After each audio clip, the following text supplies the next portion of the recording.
आप सभी को सुप्रभात।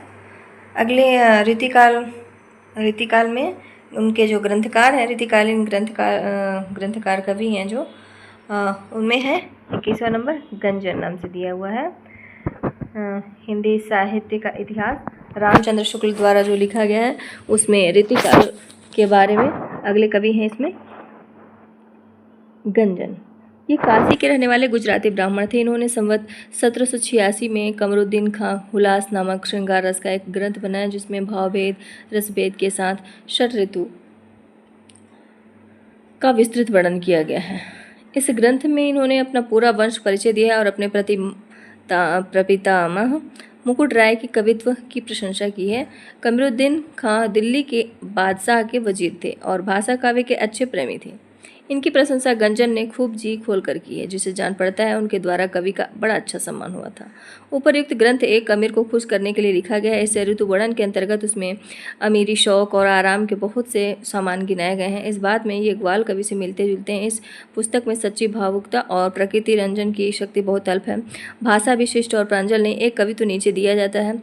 मीना के महल जरबाफ दर पर्दा हैं, हलसी हलबी फनुसन में रोशनी चिराग की, गुलगुली गिलम गरक आब पगहोत, जहाँ बिछी मसनद लालन के दाम की।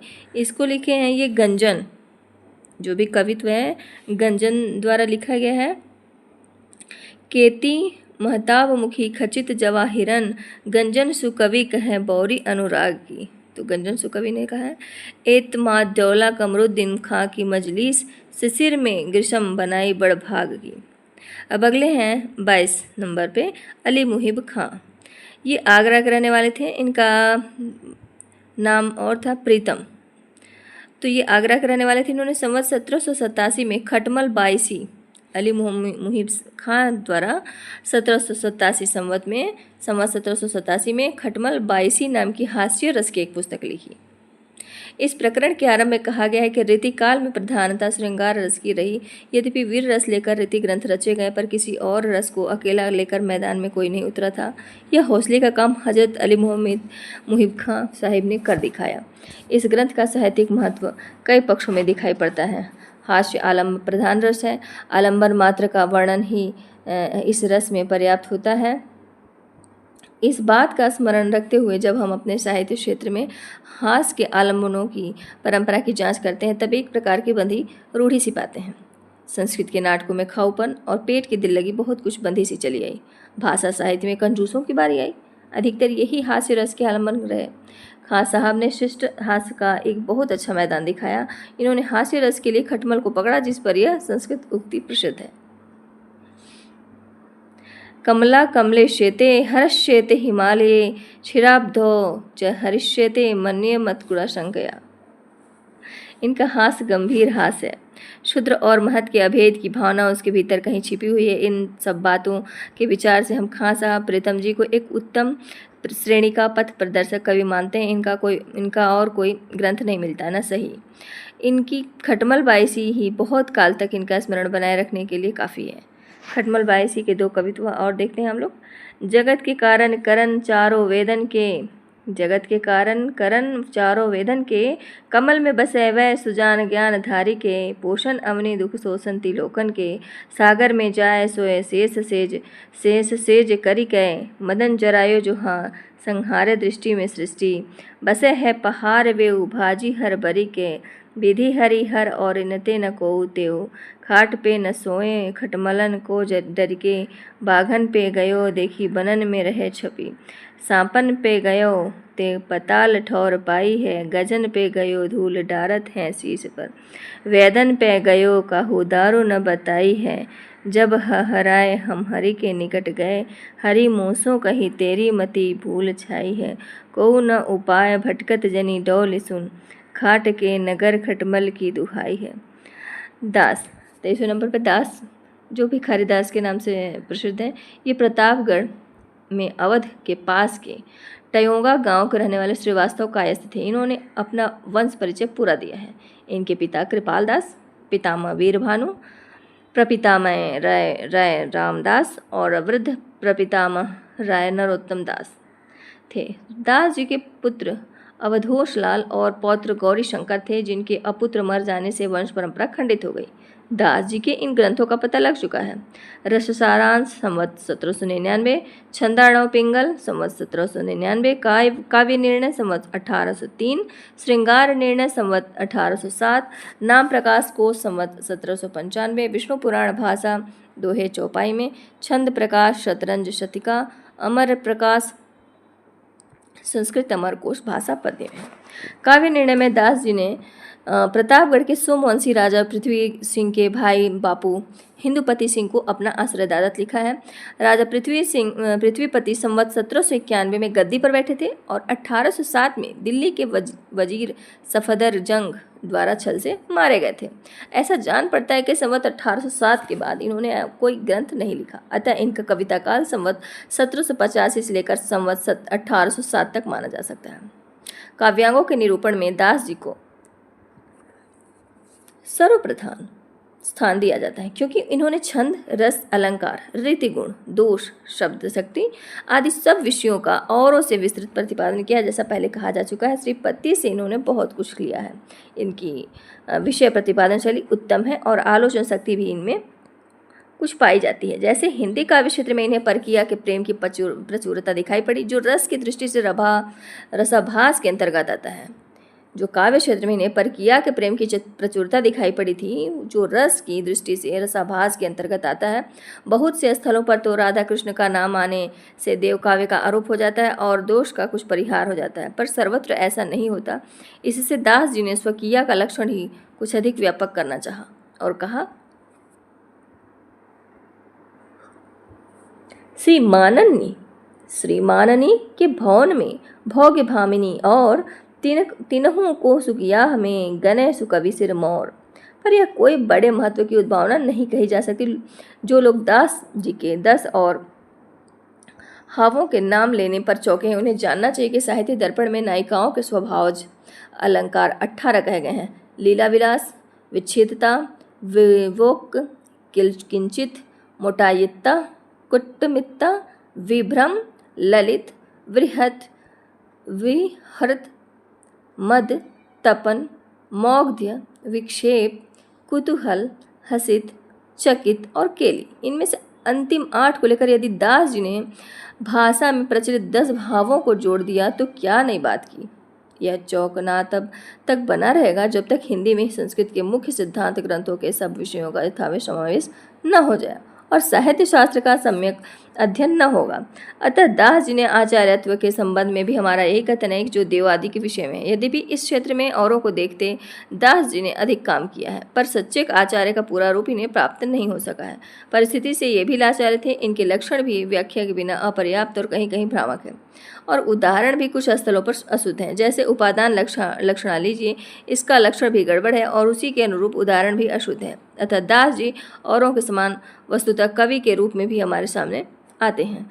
दास जी ने साहित्यिक और परिमार्जित भाषा का व्यवहार किया है। श्रृंगार ही उस समय का मुख्य विषय रहा है, अतः इन्होंने भी उसका वर्णन विस्तार देव की तरह बढ़ाया है। देव ने भिन्न भिन्न देशों और जातियों की स्त्रियों के वर्णन के लिए जाति विलास लिखा है, जिसमें नाइन धोबिन सब आ गए, पर दास जी ने रसाभाव के डर से या मर्यादा के ध्यान में इनको आलंबन के रूप में न रखकर दूती के रूप में रखा है।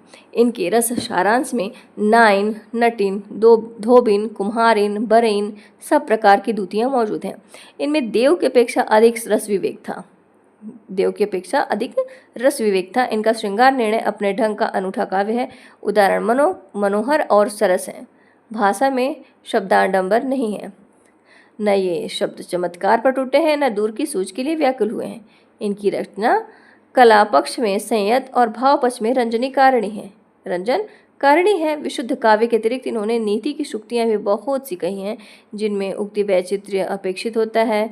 देव किसी ऊंची आकांक्षा या कल्पना जिस प्रकार इनमें कम पाई जाती है, उसी प्रकार उनकी सी असफलता भी कहीं नहीं मिलती। जिस बात को ये जिस ढंग से चाहे वह ढंग बहुत विलक्षण न हो कहता चाहते थे, उस बात को उस ढंग से कहने की पूरी सामर्थ्य इनमें थी। दास जी ऊंचे दर्जे के कवि थे। इनकी कविता के कुछ नमूने हम लोग देखते हैं। वाही घरीम ते न सान रहे न गुमान रहे न रहे सुघराई। दास न लाज कुसाज रहे न रहे तन को घर काज की खाई। हया दिख साध निवार रहो तब ही लो भोटू भटू सब भांति भलाई। देखत कान्ह न चेत रहे न चित्त रहे न रहे चतुराई। नैनन को तरसैं कहाँ लो हियो हियो बिरहाग में ते। एक घड़ी न कहूँ कल पये कहाँ लगी प्राणन को कल पये। आवे यही अब जी में विचार सखी चली सोती हूँ कै घर जये। मान घटे ते कहाँ घटी है जो प्राण पियारे को देखन पये। उधो तहाई चलो ले हमें जह कुबरी कान्ह बसें एक ठोरी। देखी दास अघाय अघाय तिहारे प्रसाद मनोहर जोरी। कुबरी सुख छुपाइए मंत्र लगाइए कान्ह सुप्रीति की डोरी। कुबरी भक्ति बढ़ाइए बंदी चढ़ाइन चंदन बदन रोरी। कढ़ी के निशंक पैढ़ी जाति झुंझुंडन में लोगन को देखी दास आनंद पगती है। दौरी दौरी तही लाल करी डारती है। अंक लगी कंठ लागिबे को उमगती। चमक झमक वारी ढमक ठमक झमक वारी। रमक तमक वारी जाहिर जगती है। राम असी रावरे की रन में न रन में नीलज बनिता सी होरी खेलन लगती है। अब तो बिहारी के विबानक गए रिते रितन दुति केसर को नैन कश्मीर भो। श्रौन तुवबान स्वाति बूंदन के चातक भे। शासन को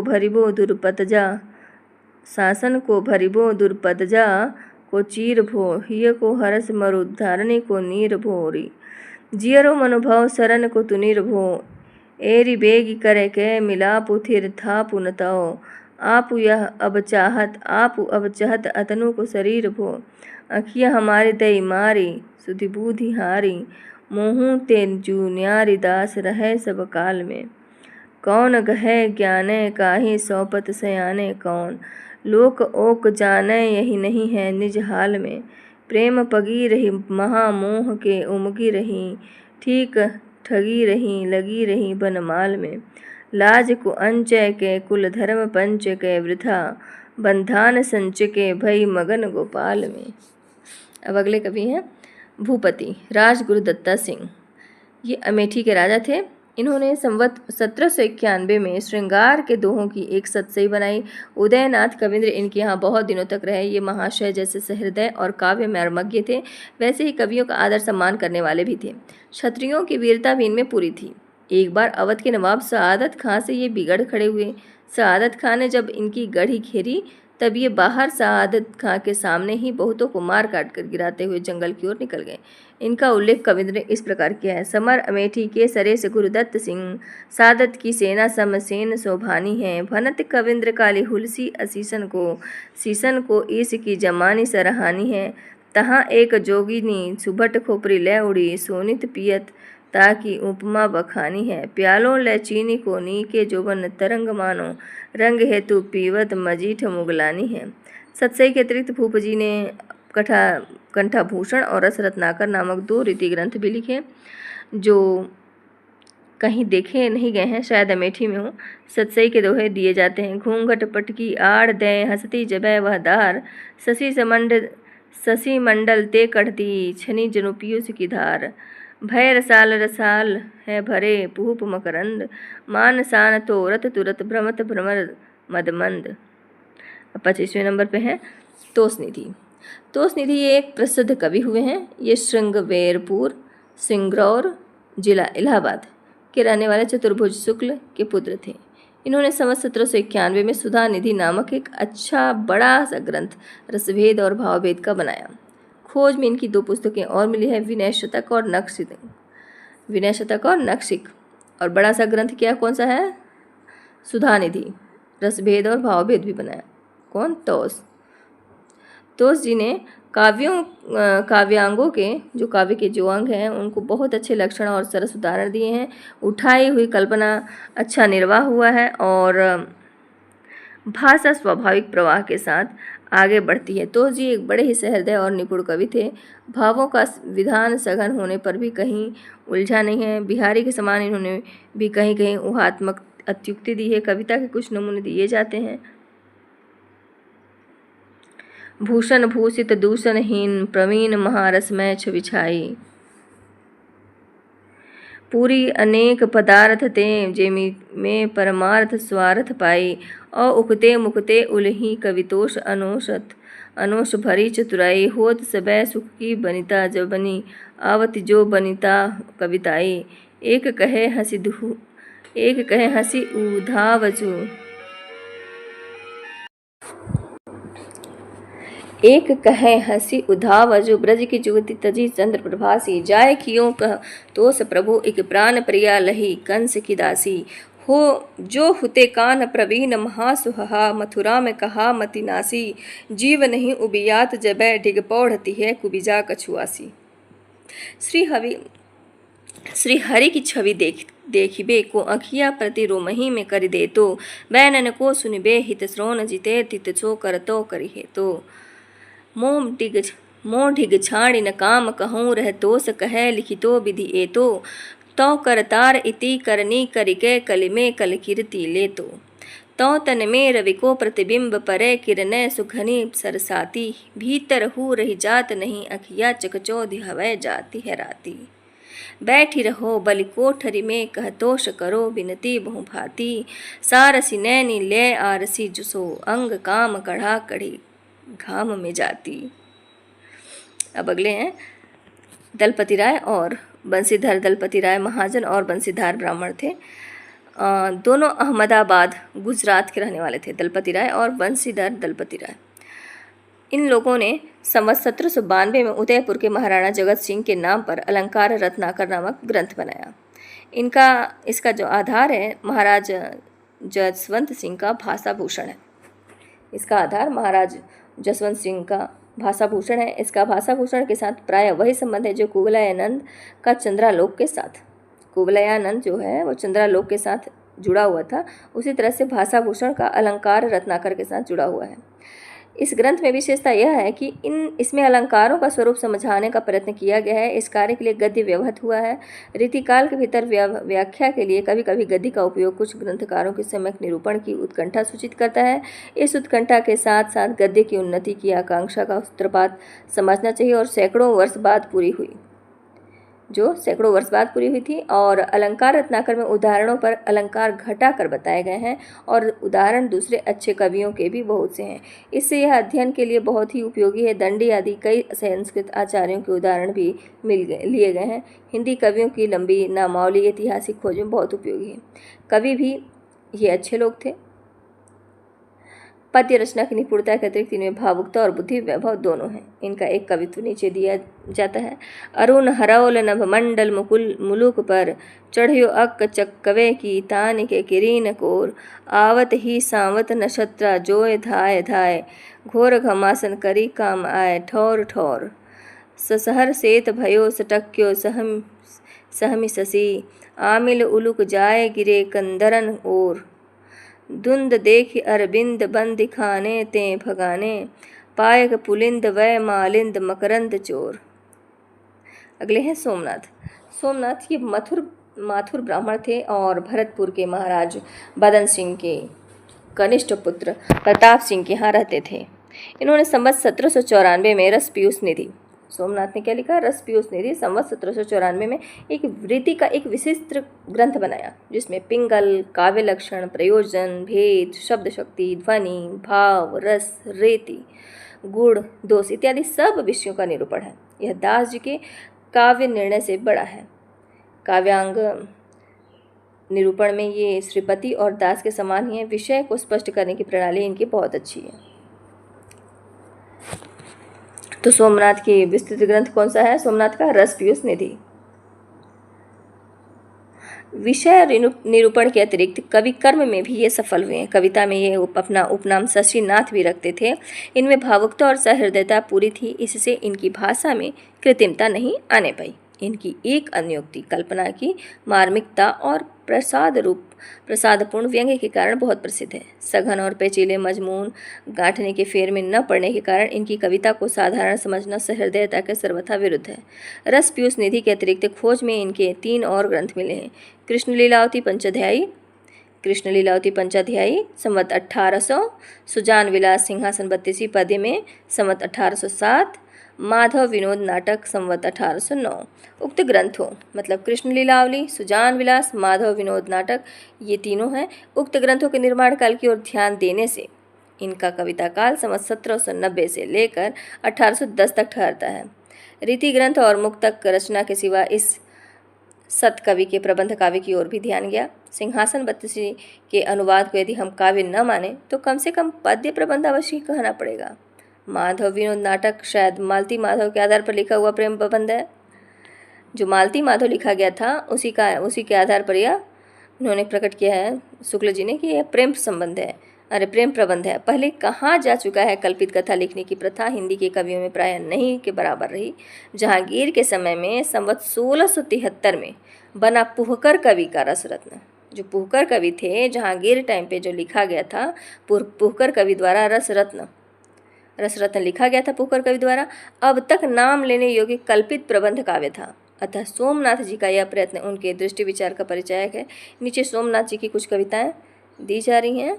दिसी विदिशन ते उमड़ी मढ़ी लीनो प्रनभ, दिसी विदिशन ते उमड़ी मढ़ी लीनो नभ, छाणी दिने धुरवा जवा से जूथ जरिगे, डह डहे भय दुरम रंचक हवा के गुण, कहूँ कहूँ मोर व पुकारे मोद भरिगे, रही गए चातक जहाँ के तहाँ देखत ही, सोमनाथ कहे बूंदा बूंदी हूँ न करिगे, शोर भयो घोर चारों ओर मही मंडल में, आए घन आए के उघरिगे, प्रीति नई नीत कीजत है सबसों छल की बतरानी परी है, सीखी डिठाई कहाँ ससीनाथ हमें दिन द्वेक ते जानी परी है, और कहा लहिए सजनी कठिनाई गरे अति पानी आनी परी है, मानत है बरज्यो न कछु अब ऐसे सुजान नहीं पानी पड़ी है, झमकतु बदन मतंग कुंभ उत्तंग अंगवर, बंदन बलित भुसुंड कुंडलित सुंड सिद्धिधार, कंचन मणिमय मुकुट जगमगय सुघर शीस पर, लोचन तिनि विशाल चारु भुज धयावत सुरनर, शशीनाथ नंद स्वच्छंद नीति कोटि बिछन विघन छर छंदहर, जय बुद्धि विलंद अमंद दुति इंदुभाल आनंद कर। अब अगले हैं रसलीन। रसलीन इनका नाम सैयद गुलाम नबी था। रसलीन का नाम क्या था? सैयद गुलाम नबी था। ये प्रसिद्ध बिलग्राम जिला हरदोई के रहने वाले थे, जहाँ अच्छे अच्छे विद्वान मुसलमान होते आए हैं। अपने नाम के आगे बिलग्रामी लगाना एक बड़े सम्मान की बात यहाँ के लोग समझते थे। गुलाब नबी ने अपने पिता का नाम बाकर लिखा है। इन्होंने अपनी पुस्तक अंग दर्पण, रसलीन का पुस्तक कौन सा है? अंग दर्पण संवत 1794 में लिखा गया है। रसलीन का अंग दर्पण संवत 1794 में, जिसमें अंगों का उत्प्रेक्षा उपमा से युक्त चमत्कारपूर्ण वर्णन है। सूक्तियों के चमत्कार के लिए यह ग्रंथ काव्य रसिकों के में बराबर विख्यात चला आया है। यह प्रसिद्ध दोहा जिसे जनसाधारण बिहारी का समझा करते हैं अंग दर्पण का ही है। हमी हला हल मद भरे सेत श्याम रत्नार, जियत मरत झुकी झुकी परत जेहि चितवत एक बार। अंग दर्पण के अतिरिक्त रसलीन जी ने संवत 1798 में रस प्रबोध नामक रस निरूपण का ग्रंथ दोहों में बनाया। इसमें 1155 दोहे हैं और रस भाव, नायिका भेद, षट ऋतु, 12 मासा आदि अनेक प्रसंग आए हैं। रस विषय का अपने ढंग का यह छोटा सा अच्छा ग्रंथ है। रसलीन ने स्वयं कहा है कि इस छोटे से ग्रंथ को पढ़ लेने से रस का विषय जानने के लिए और ग्रंथ पढ़ने की आवश्यकता न रहेगी, पर यह ग्रंथ अंग दर्पण के ऐसा प्रसिद्ध न हुआ। रसलीन ने अपने दोहों की रचना तक ही रखा, जिनमें पदावली की गति द्वारा नाद सौंदर्य का अवकाश बहुत ही कम रहता है। अतः चमत्कार और उक्ति वैचित्र्य की ओर इन्होंने अधिक ध्यान रखा। नीचे इनके कुछ दोहे दिए जाते हैं।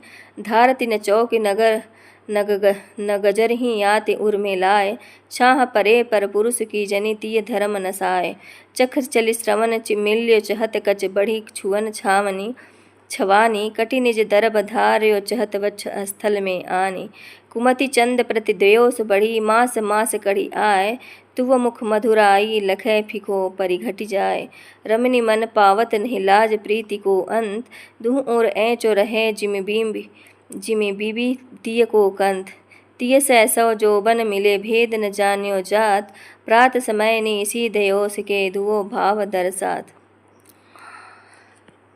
अब अगले हैं रघुनाथ। रघुनाथ जी बंदीजन के एक प्रसिद्ध कवि हुए हैं जो काशी राज महाराजा बरिबंड सिंह की सभा को सुशोभित करते थे। काशी नरेश ने इन्हें चौरा ग्राम दिया था। इनके पुत्र गोकुलनाथ, पौत्र गोपीनाथ और गोकुलनाथ के शिष्य मणिदेव ने महाभारत का भाषा अनुवाद किया जो काशी राज के पुस्तकालय में है। ठाकुर शिव सिंह ने इनके 4 ग्रंथों के नाम लिखे हैं। काव्य कलाधार, रसिक मोहन, जगत मोहन, इश्क महोत्सव। मतलब काव्य कलाधार, रसिक मोहन, जगत मोहन, इश्क महोत्सव। बिहारी सतसई की एक टीका का भी इन्होंने उल्लेख किया है। इनका कविता काल संवत 1790 से लेकर 1810 तक समझना चाहिए। रसिक मोहन अलंकार का ग्रंथ है। इसमें केवल उदाहरण श्रृंगार के ही नहीं हैं, वीर आदि अन्य रसों के भी हैं। एक अच्छी विशेषता तो यह है कि इसमें अलंकारों के उदाहरणों में जो पद्य आए हैं उनके प्रायः सब चरण प्रस्तुत अलंकार के सुंदर और स्पष्ट उदाहरण होते हैं। इस प्रकार इनके कवित्व या सवये का सारा कलेवर अलंकार को उद्वाहत करने में प्रयुक्त हो जाता है। भूषण आदि बहुत से कवियों ने अलंकारों के उदाहरण में जो पद्य रखे हैं उनका अंतिम या और कोई चरण ही वास्तव में उदाहरण होता है। उपमा के उदाहरण में इनका यह प्रसिद्ध कविता लीजिए।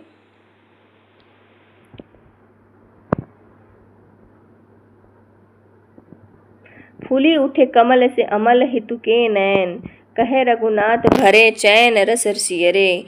दौरी आय भौर से करत गुनी गुणगान, सिद्ध से सुजान सुख सागर सोनियरे।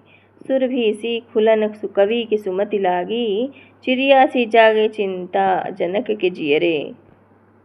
धानुष पै ठाढ़े राम रवि से लसत आजू, भोर के से नखत दारिंद भय नियर पियरे। काव्य कलाधर संवत 1802 रस का ग्रंथ है। इसमें प्रथानुसार भाव भेद, रस भेद, थोड़ा बहुत कहकर नायिका भेद और नायक भेद का ही विस्तृत वर्णन है। विषय निरूपण इसका उद्देश्य नहीं जान पड़ता। जगत मोहन संवत 1807 में वास्तव में एक अच्छे प्रतापी और ऐश्वर्यवान राजा की दिनचर्या बताने के लिए लिखा गया है। इसमें कृष्ण भगवान की 12 घंटे की दिनचर्या कही गई है। इसमें ग्रंथकार ने अपनी बहुज्ञता अनेक विषयों जैसे राजनीति, सामुद्रिक, वैद्यक, ज्योतिष, शालिग्होत्रा, मृगया, सेना, नगर, गणरक्षा, पशु पक्षी, शतरंज इत्यादि की विस्तृत और आरोचक वर्णनों द्वारा प्रदर्शित है। इस प्रकार वास्तव में पद्य होने पर भी यह काव्य ग्रंथ नहीं है। इस महोत्सव में आपने खड़ी बोली की रचना का शौक दिखाया है। उससे सूचित होता है कि खड़ी बोली की धारणा तब तक अधिकतर उर्दू के रूप में ही लोगों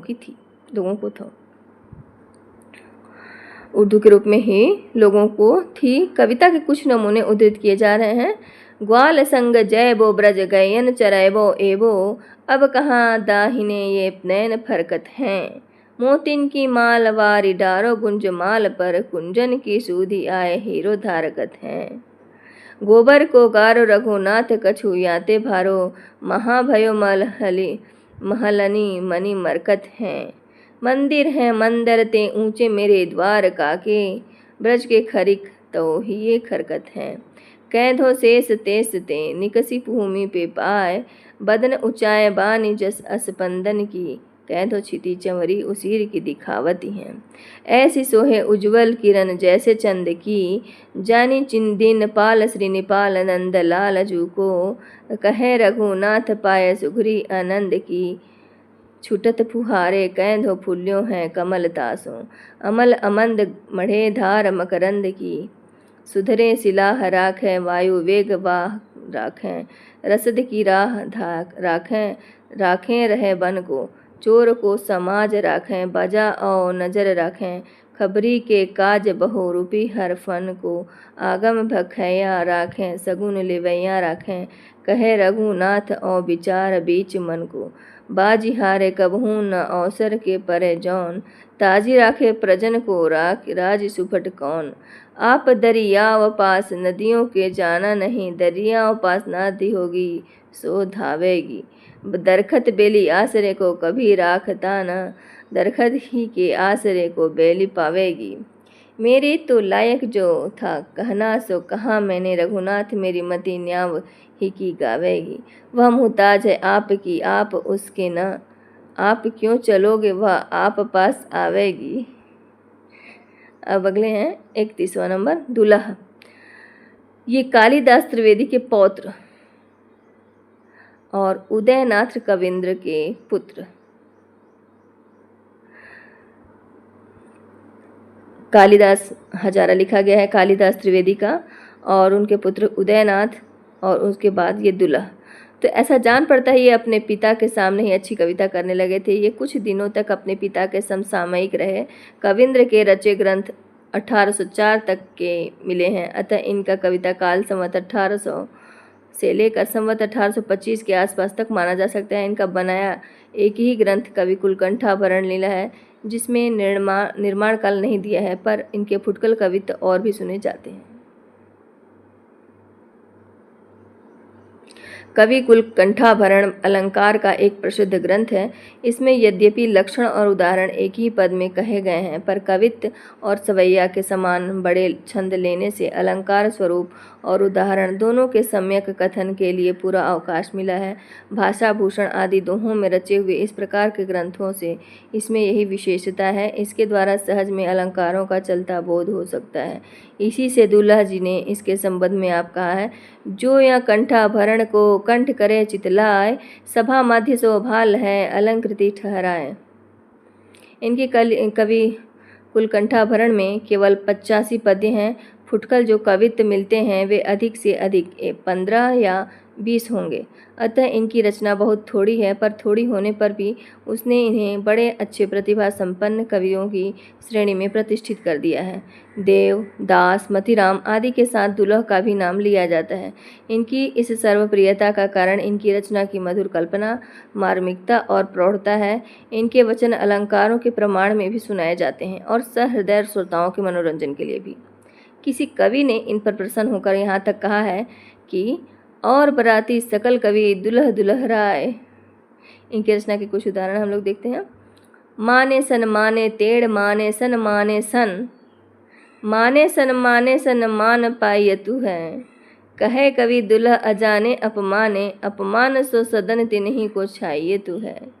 जानत है जेऊ तेऊ जात है वीराने द्वार, जाने बुझी भूले तिनको सुनाइए तू है। काम बस परे को कहत गरूर तो माँ, अपनी जरूर जा जरूर या जाइए तू है। थारी जब बाही तब करी तुम नाही, पाए दिहो पल काही नाही नहीं के सुहाई है। बोलत मैं नाही पट खोलत मैं नाही कवि, दुल्हा उछाही लाख भातिन लड़ाही लहाई हों। चुंबन में नाही परिरंभन में नाही सब, आसन बिलासन में नाही ठीक ठाई हों। मेली गल बाही केली किन्हीं चित चाहिया, हाथ भली नाही सो कहाँ न सिखी आई हों। उरज उरज धासे बसे उर आड़ लसे, बिन गुन माल गरे छारे, बिन गुन माल गरे धारे छविछाए हों। नैन कवि दुल्हा है राते तुतराते बैन, देखे सुने सुख के समूह सरसाए हों। जावक सो लाल भाल पलकन पिकलीक, प्यारे ब्रज चंद सुचि सूरज सुहाए हों। होत अरुणोद यही कोद मति बसी आजू, कौन घर बसी करी आए हों। सारी की सरौट सब सारी में मिलाए दिन्ही, भूषण की जेब जैसे जेब जय तू है। कहे कवि दुल्हा छिपाए रस छद मुख, नेह देखे सौतिन की देह दहिय तू है। बाला चित्रशाला ते निकसी गुरु जन आगे, किन्हीं चतुराई सो लखाई लही तू है। सारिका पुकारे हम नहीं, एजू राम राम कहो नहीं नहीं कहिए तू। फल विपरीत को जतन सो विचित्र, हरि ऊंचे होत वामन भे बलि के सदन में। आधार बड़े ते बड़ो आधोय अधिक जानो, चरण समायो नाही 14 भुवन में। आधोय अधिक ते आधार की अधिकताई, दूसरों अधिक आयो ऐसे गनगन में। तीनों लोक तन में अमान्य ना गगन में, बसें ते संत मन में किते के कहो मन में। कुमार मणिभट्ट, इनका कुछ वृत्त ज्ञात नहीं। इन्होंने संवत 1803 के लगभग रसी का रसाल नामक एक बहुत अच्छा रीति ग्रंथ बनाया। ग्रंथ में इन्होंने अपने को हरिबल्लभ का पुत्र कहा है। शिव सिंह ने इन्हें गोकुलवासी कहा है। इनका सवैया देखिए। गावे वधु मधुरे सुन, गावे मधु मधुरै सुर गीतन प्रीतम संग न बाहिर आई। छाई कुमार नई छिति में छवि मान बिछाई नई दरियाई। ऊंचे अटा चढ़ी देखी चहूँ दिसि बोलियो बाल गरौ भरी आई। कैसी करो हरे हियरा हरि आए नहीं उलझी हरियाई। अगले हैं शंभुनाथ मिश्र। इस नाम के कई कवि हुए हैं। शंभुनाथ मिश्र से कई नाम के कवि हुए हैं, जिनमें से एक संवत 1806 में, दूसरे 1867 में, तीसरे 1901 में हुए।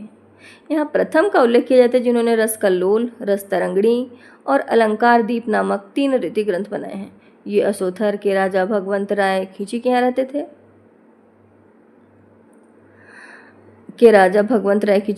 थे। अलंकार द्वीप में अधिकतर दोहे हैं। कवित्व सवैया कम, उदाहरण श्रृंगार वर्णन में अधिक प्रयुक्त न होकर आश्रयदाता के यश और प्रताप वर्णन में अधिक प्रयुक्त हैं। एक कवित्व दिया जाता है। आज चतुरंग महाराज जेन सेन जात साजत ही धौसा की धुकार धुरी परी मुँह माही के। भय के अजीरन ते जीरन उजीर भये, सूल उठी उर में अमीर जाहि ताहि के। वीर खेत बीच बरछी ले बिरुझानो इतै, धीरज न रह्यो शंभु कौन हूँ सिपाही के। भूप भगवंत वीर ग्वाही के खलक सब, स्याही लाई बदन तमाम पात शाही के। शिव सहाय दास ये जयपुर के रहने वाले थे। शिव सहाय दास ये जयपुर के रहने वाले थे। इन्होंने संवत 1809 में शिव चौपाई और लोकोक्त रस कौमुदी के 2 ग्रंथ बनाए।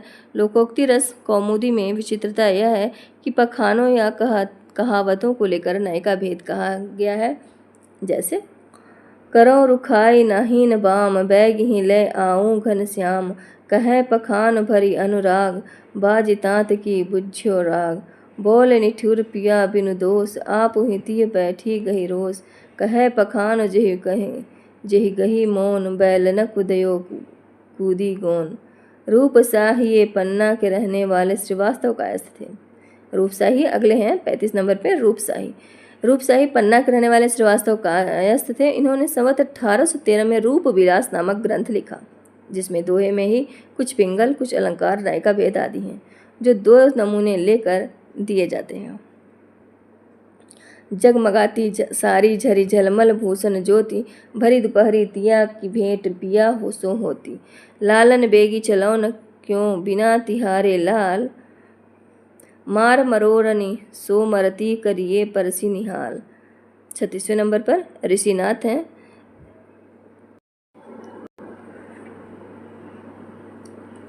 ऋषिनाथ ये असनी के रहने वाले बंदीजन, प्रसिद्ध कवि ठाकुर के पिता और सेवक के प्रपितामह थे। काशीराज के दीवान सदानंद और रघुवर कायस्थ के आश्रय में इन्होंने अलंकार मणि मंजरी नाम की एक अच्छी पुस्तक बनाई, जिसमें दोहों की संख्या अधिक है, यद्यपि बीच बीच में घनाक्षरी और छप्पे भी हैं।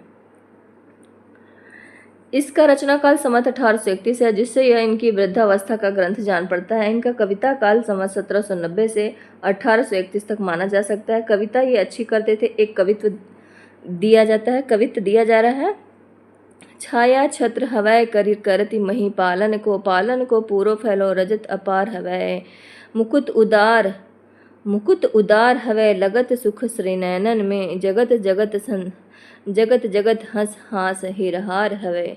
ऋषिनाथ सदानंद सुजस बिलंद, तमवृंद के हरैया चंद्र चंद्रिका सुधार हवै।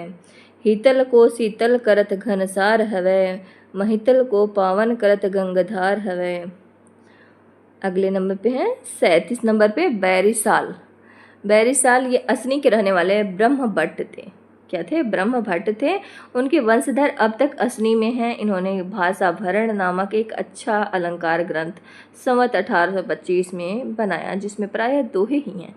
बैरिसाल ने क्या लिखा? भाषाभरण, जिसमें एक अच्छा अलंकार ग्रंथ है, जिसमें प्रायः दोहे ही हैं। वो दोहे बहुत सरस और अलंकारों के एक अच्छे उदाहरण प्रस्तुत करते हैं। 2 दोहे उद्धृत किए जा रहे हैं। नहीं कुरंग नहीं ससक यह, नहीं कलंक नहीं पंख, 20 विषय बिरहा वही गही दिठे ससी अंक। करत कोक नद मद हिरद तुव पव हर सुकुमार, भय अरुण अति दबी मनो पायज बेह के भार। अगले हैं 38 नंबर पे दत्ता। दत्ता ये माढ़ी जिला कानपुर, जिला कानपुर है। माढ़ी के रहने वाले ब्राह्मण थे और चरखारी के महाराज खुमान सिंह के दरबार में रहते थे। इनका कविता काल संवत 1830 माना जा सकता है। इन्होंने लालित्य लता नाम की एक अलंकार की पुस्तक लिखी है, जिससे ये बहुत अच्छे कवि जान पड़ते हैं। दत्ता क्या लिखे हैं? लालित्य लता। दत्ता ने लिखा लालित्य लता, वो भी अलंकार की पुस्तक लिखी है उन्होंने भी, और बहुत अच्छे कवि जान पड़ते हैं। एक सवैया दिया जा रहा है।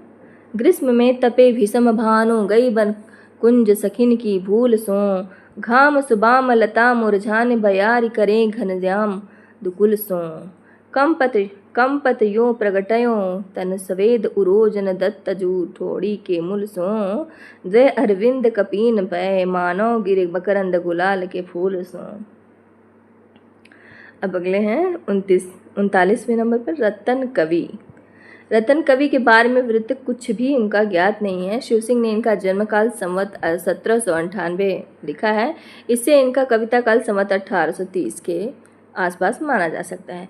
ये श्रीनगर गढ़वाल निकट पे, श्रीनगर में जो गढ़वाल है वहाँ के राजा फतेह सिंह के यहाँ रहते थे। उन्हीं के नाम पर फतेह भूषण नामक एक अच्छा अलंकार का ग्रंथ इन्होंने बनाया। इन्होंने भी अलंकार ग्रंथ लिखा, रतन कवि ने भी। और ये श्रीनगर में गढ़वाल के राजा फतेह सिंह के यहाँ रहते थे। और फतेह सिंह के यहाँ रहे और फतेह भूषण नाम का एक अच्छा अलंकार ग्रंथ इन्होंने बनाया। इसमें लक्षणा, व्यंजना, काव्य भेद, ध्वनि, रस, दोष आदि का विस्तृत वर्णन है। उदाहरण में श्रृंगार के ही पद्य न रखकर इन्होंने अपने राजा की प्रशंसा के कवित्व बहुत रखे हैं। संवत 1827 में इन्होंने अलंकार दर्पण लिखा। इनका निरूपण भी विशद है और उदाहरण भी बहुत मनोहर और सरस है। ये एक उत्तम श्रेणी के कुशल कवि थे, इसमें संदेह नहीं। अब देखते हैं हम लोग कुछ नमूना।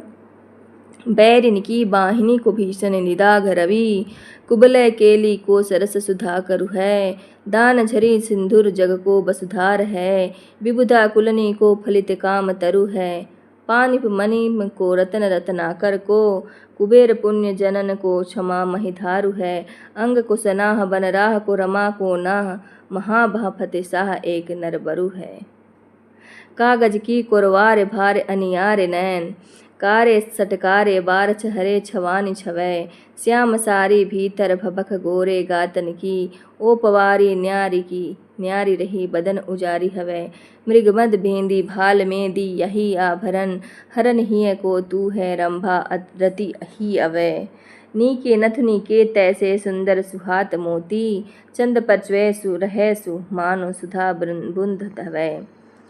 अगले हैं नाथ, हरिनाथ भी नाम है इनका। नाथ जो है हरिनाथ, ये काशी के रहने वाले गुजराती ब्राह्मण थे। इन्होंने संवत 1826 में, नाथ जो थे हरिनाथ काशी के रहने वाले थे और उन्होंने 1826 में अलंकार दर्पण नामक एक छोटा सा ग्रंथ बनाया, जिनमें एक एक पद के भीतर कई कई उदाहरण हैं। इनका क्रम औरों से विलक्षण है। ये पहले अनेक दोहों में बहुत से लक्षण कहते गए हैं, फिर एक साथ सबके उदाहरण कवित्व आदि में देते गए हैं। कविता साधारणतः अच्छी है। एक दोहा देखिए। तरुणी लसती प्रकाश ते, मालती लसती सुबास, गोरस गोरस देत नहीं, गोरस चहती हुलास। अब अगले हैं 41वें नंबर मनीराम मिश्र। मनीराम मिश्र ये कन्नौज निवासी इच्छाराम मिश्र के पुत्र थे। मनीराम की रचना है, 2 पुस्तकें हैं इनकी, छंद छप्पनी, आनंद मंगल। मनीराम की कौन कौन सी रचना है? छंद छप्पनी, आनंद मंगल, जो 1829 में लिखी गई है। आनंद मंगल भागवत दशम स्कंद का पद्य में अनुवाद है। आनंद मंगल जो भगवत गीता या भागवत दशम स्कंद का पद्य में अनुवाद है। छंद छप्पनी छंद शास्त्र का बड़ा ही अनूठा ग्रंथ है। छंद छप्पनी छंद शास्त्र का अनूठा ग्रंथ है। अगले हैं 42वें नंबर पे चंदन ये नाहिल पुवाया जिला शाहजहाँपुर के रहने वाले बंदीजन थे और गौड़ राजा केसरी सिंह के पास रहा करते थे। श्रृंगार सागर, काव्यभरण, कल्लोल तरंगिणी ये 3 रीति ग्रंथ लिखे। श्रृंगार सागर, काव्याभरण, कलोल तरंगिणी ये 3 रीति ग्रंथ लिखे। इनके अतिरिक्त इनके निम्नलिखित ग्रंथ और हैं केसरी प्रकाश चंदन सत्सय पथिक बोध नखसिक नाम बाला कोश पत्रिका बोध तत्व संग्रह शीत बसंत कहानी कृष्ण काव्य प्राज्ञ विलास। ये एक अच्छे चलते कवि जान पड़ते हैं। इन्होंने काव्याभरण संवत 1845 में लिखा। फुटकल रचना तो इनकी अच्छी है। शीत बसंत की कहानी भी इन्होंने प्रबंध काव्य के रूप में लिखी है। शीत बसंत की रोचक कहानी इन प्रांतों में बहुत प्रचलित है। उसमें विमाता के अत्याचार से पीड़ित शीत बसंत नामक 2 राजकुमारों की बड़ी लंबी कथा है। इनकी पुस्तकों की सूची देखने से यह धारणा होती है कि इनकी दृष्टि रीत ग्रंथों तक ही बद्ध न रहकर साहित्य के और अंगों पर भी थी। ये फारसी के भी अच्छे शायर थे और अपना तखल्लुस संदल रखते थे। इनका दीवाने संदल कहीं कहीं मिलता है। इनका कविता काल संवत 1820 से 1850 तक माना जा सकता है। इनका एक सवैया नीचे दिया जाता है। ब्रजवारी गंवारी दे जान कहा यह चातुरता न लुगायन में पुनिबार निजानी अनारिनी है रुचि एति न चंदन नायन में छबिरंग सुरंग के बिंदु बने लगे इंद्रबंधु लघुयातन में चित जो चहें दी चकी सी रहे दी के ही दी मेहंदी इन पायन में। देवकी नंदन 43वें नंबर पे हैं। देवकी नंदन दय कन्नौज के पास मकरंद नगर ग्राम के रहने वाले थे। इनके पिता का नाम था ससली शुक्ल। इन्होंने संवत 1841 में श्रृंगार चरित और 1857 मत में अवधूत भूषण। देवकी नंदन ने क्या क्या लिखा? श्रृंगार चरित और अवधूत भूषण और सरफराज चंद्रिका नामक रस और अलंकार के ग्रंथ बनाए। श्रृंगार चरित, अवधूत भूषण, सरफराज चंद्रिका ये सब अलंकार के ग्रंथ थे। ये कुंवर सरफराज गिरी नाम किसी धानाढ़ महंत के यहाँ थे, जहाँ इन्होंने सरफराज चंद्रिका नाम का अलंकार ग्रंथ लिखा।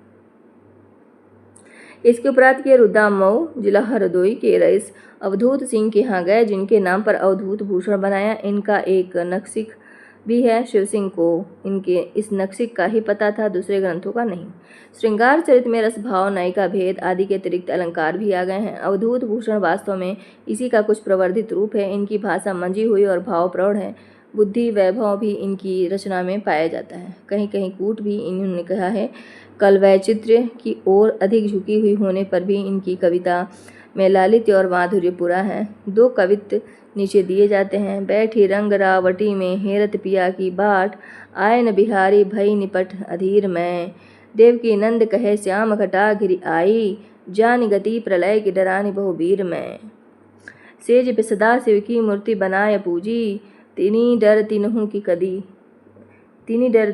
करी तदबीर में पाखन में सामरे सुलाखन में अखवैठ ताखन में लाखन की लिखी तस्वीर में मोतिन की माल तोरी चीर सब चीरी डारे फेरी के न जहों वाले दुख बिकरारे हैं देवकी नंदन कहे धोखे नाग छौनन के अलके प्रसन्न नोची नोची निर्बारे हैं मानी मुख चंद भाव चोंच दई अधारन तीनों ये निकुंजन में एके तार तारे हैं ठौर ठौर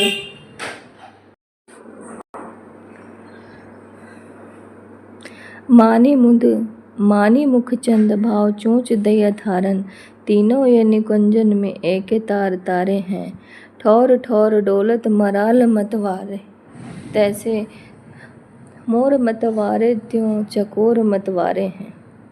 अब अगले हैं 44वें नंबर पर महाराज राम सिंह। ये नरवलगढ़ के राजा थे। इन्होंने रस और अलंकार पर 3 ग्रंथ लिखे हैं। अलंकार दर्पण, रस निवास संवत 1839, रस विनोद 1860। अलंकार दर्पण दोहों में है। नायिका भेद भी अच्छा है। ये एक अच्छे और प्रवीण कवि थे। उदाहरण लीजिए। सोहत सुंदर श्याम सिर मुकुट मनोहर जोर मनोनील मणि शैल पर नाचत राजत मोर दमकन लागी दामिनी करन लगे घन रोर बोलति मात कोयले बोलत माते मोर। भान कवि 45 नंबर पे भान कवि हैं। रीति ग्रंथ काल के भान कवि। इनके पूरे नाम तक का पता नहीं है। इन्होंने संवत 1845 में नरेंद्र भूषण, भान कवि ने क्या लिखा? नरेंद्र भूषण नामक अलंकार का एक ग्रंथ बनाया, जिससे केवल इतना ही पता लगता है कि ये राजा जोरावर सिंह के पुत्र थे।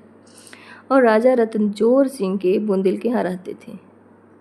इन्होंने अलंकारों के उदाहरण श्रृंगार रस के प्रायः बराबर ही वीर, भयानक, अद्भुत आदि रसों के रखे हैं। इससे इनके ग्रंथ में कुछ नवीनता अवश्य दिखाई पड़ती है, जो श्रृंगार के सैकड़ों वर्ष के पिष्टपेषण से उबे हुए पाठक को विराम सा देती है।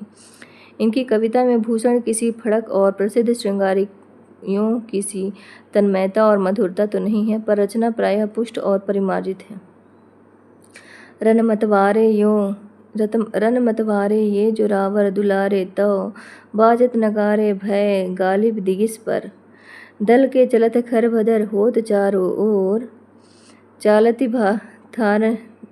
धारनी भारी भार सो फनीस पर देख के समर सन्मुख भयो ताहि समय बरनन भान पैज कै कै बीसे बीस पर तेरी शमशेर की सिफत सिंह रंजोर लगी एक है साथ हाथ अरिन के शीश पर घन से सघन श्याम इंदु पर छाए रहे बैठी तहाँ असित दवरीन की पाती सी तिनके समीप जहाँ तंज की सी जोरी लाल आरसी से अमल निहारे बहुभांति सी ताके ढीगे अमल ललौ हैं बिंबी विदुरम से फरकती ओप जामे मोतिन की कांति सी भीतर से कढ़ती मधुर बिन कैसी धुनी सुनी करी भान परी कानन सुहाती सी।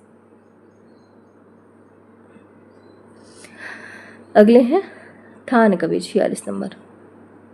थान कवि ये चंदन बंदी जन के भांजे थे और डौड़िया खेरे रायबरेली जिला रायबरेली में रहते थे। इनका पूरा नाम थान राय था।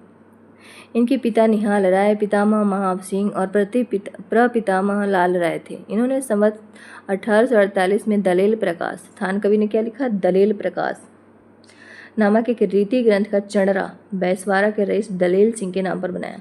दलेल प्रकाश किसके नाम पर बनाया, रईस दलेल सिंह के नाम पर बनाया। दलेल सिंह के इस ग्रंथों में विषयों का कोई क्रम नहीं है। इसमें गढ़ विचार, रस, भाव, भेद, गुण, दोष आदि का कुछ निरूपण है और कहीं कहीं अलंकारों के कुछ लक्षण आदि भी दे दिए गए हैं।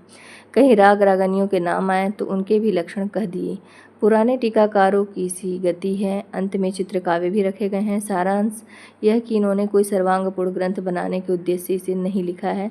अनेक विषयों में अपनी निपुणता का प्रमाण सा इन्होंने उपस्थित किया है। ये इसमें सफल हुए हैं। यह अवश्य कहना पड़ता है कि जो विषय लिया गया है उस पर उत्तम कोटि की रचना की। भाषा में मंजुलता और लालित्य है। स्ववर्णों की मधुर योजना इन्होंने सुंदर की है।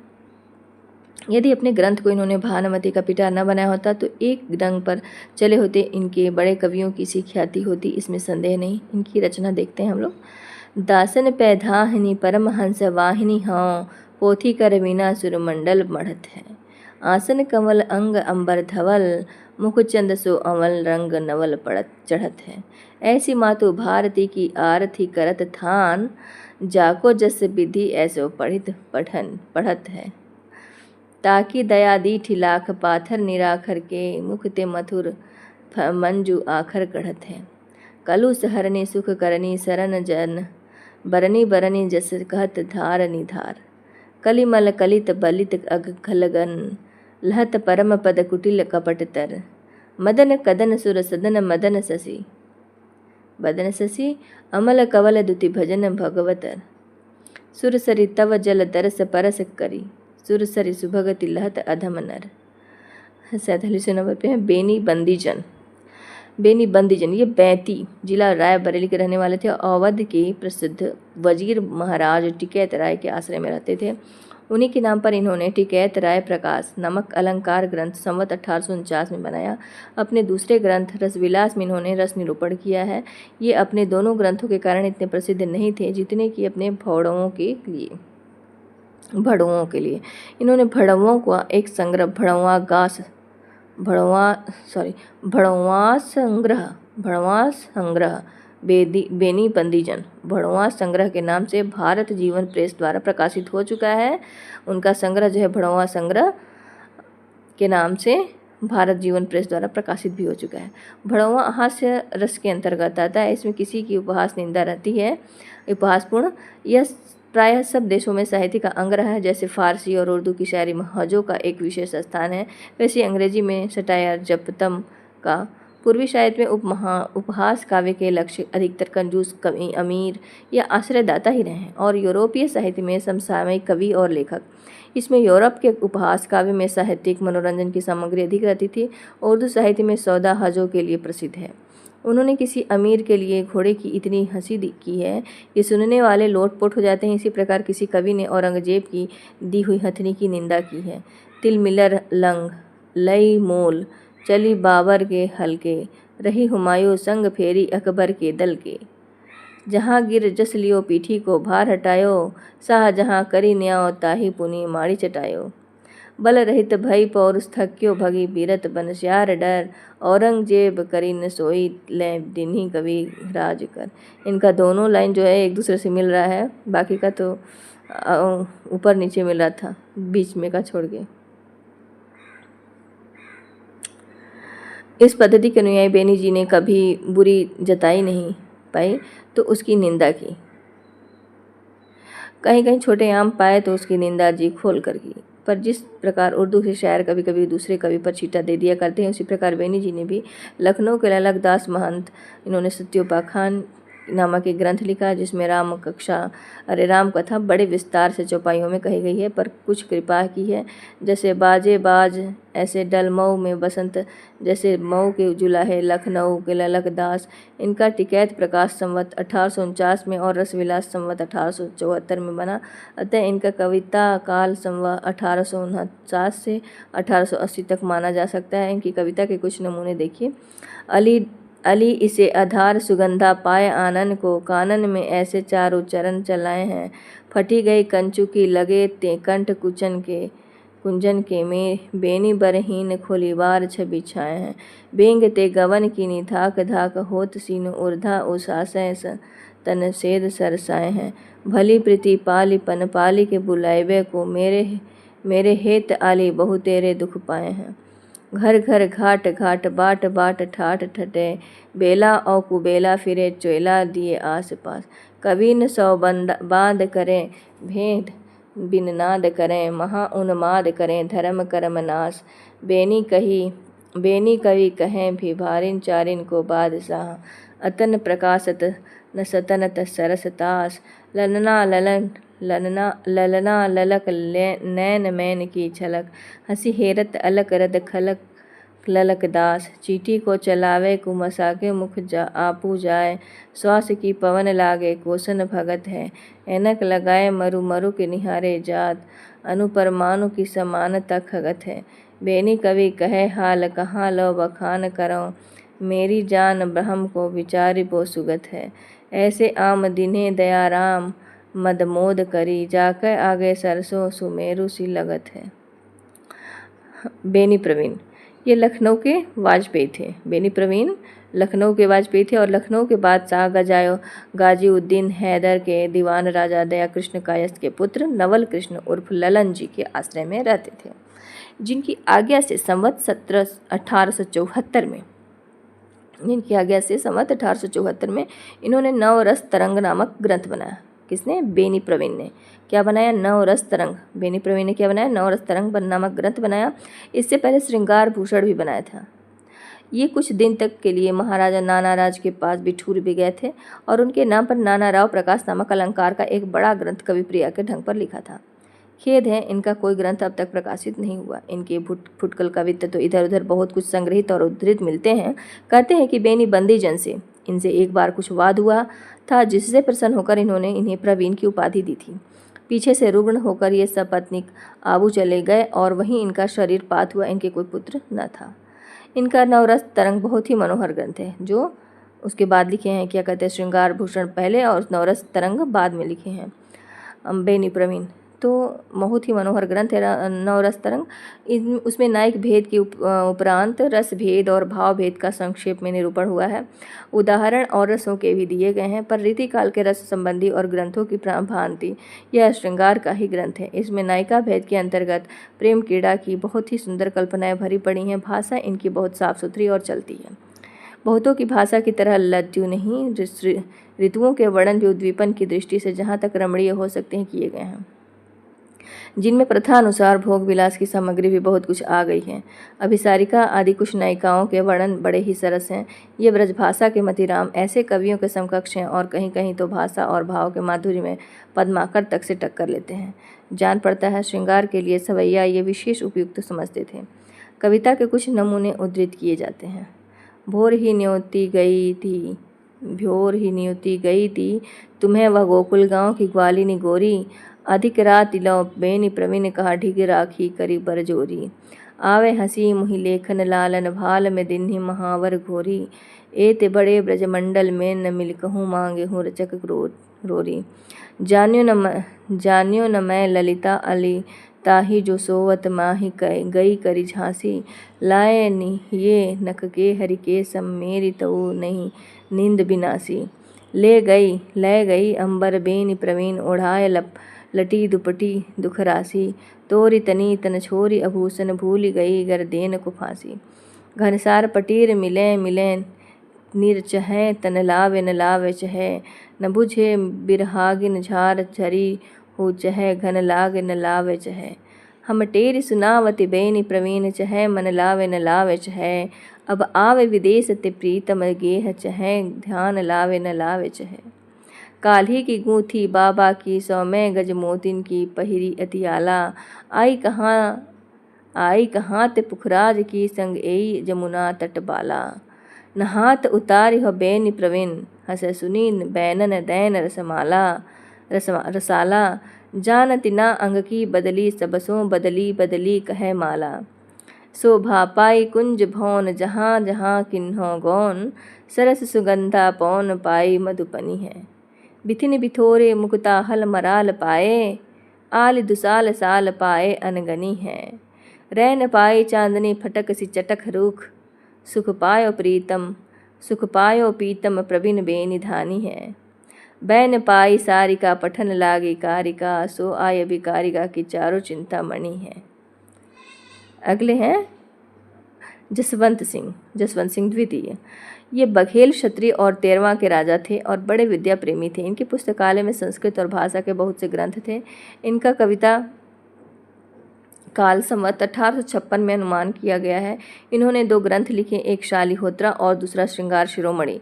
यहाँ इसी दूसरे ग्रंथ के प्रयोजन से हैं जो श्रृंगार रस का एक बड़ा ग्रंथ है। कविता साधारण है। एक कविता देखते हैं हम लोग। घनन के घोर सोर चारों ओर मोरन के, अति चित चोर तैसे अंगुर मुनै रहें, कोलिकन कूक हुक होती बिरहिन ही, लूक से लगत चीर चारन चुनै रहें, झिल्ली झनकार तैसो पिकन पुकार टारी, मारी डारी डारी दुरम अंकुर सुन रहें, लूने रहे प्राण प्यान प्यारे जसवंत बिनु, कारे पिरे लाल उदय बादर उन्हें रहें। यशोदानंदन, इनका कुछ भी वृत्त ज्ञात नहीं। शिवसिंह सरोज में इनका जन्म संवत 1828 लिखा पाया जाता है। इनका एक छोटा सा ग्रंथ बरवै नायिका भेद, यशोदानंदन का कोई वृत्त मिलता नहीं है।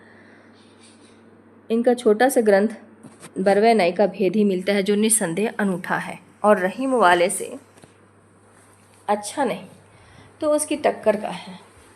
इनमें 9 बरवै संस्कृत में और 53 ठेठ अवधी भाषा में है। 9 बरवै संस्कृत के और 53 ठेठ अवधी भाषा में। अत्यंत मृदु और कोमल भाव अत्यंत सरल और स्वाभाविक रीति से व्यंजित है। भावुकता की कवि की प्रधान विभूति है। इस दृष्टि से इनकी यह छोटी सी रचना बहुत ही बड़ी रचनाओं से मूल्य में बहुत अधिक है। कवियों की श्रेणी में ये निसंदेह उच्च स्थान के अधिकारी हैं। इनके बरवे नमूने हम देखते हैं। बरवे के नमूने संस्कृत है।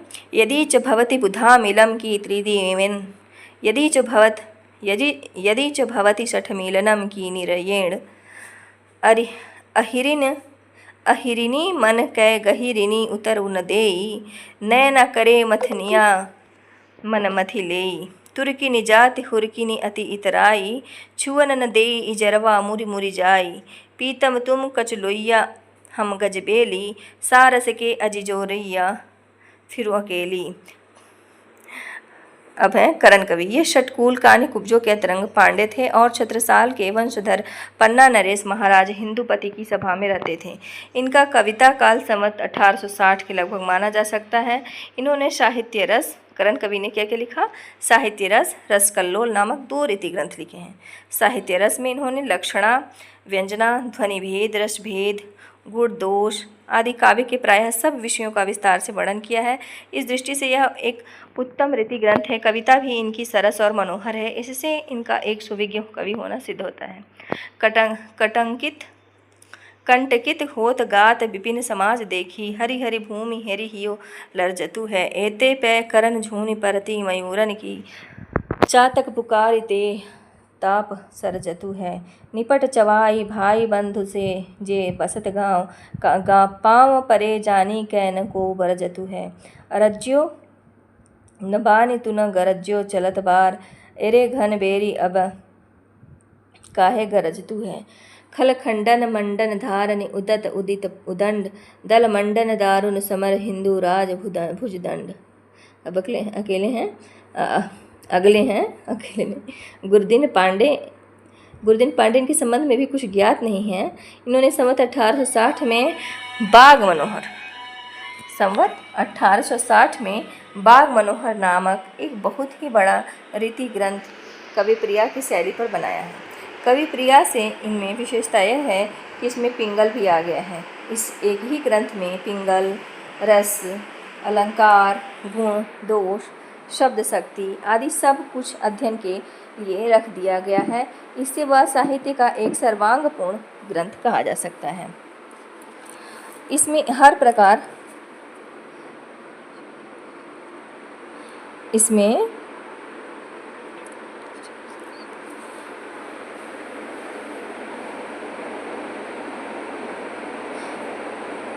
सब कुछ रख दिया गया है। इससे वह साहित्य का एक सर्वांगपूर्ण ग्रंथ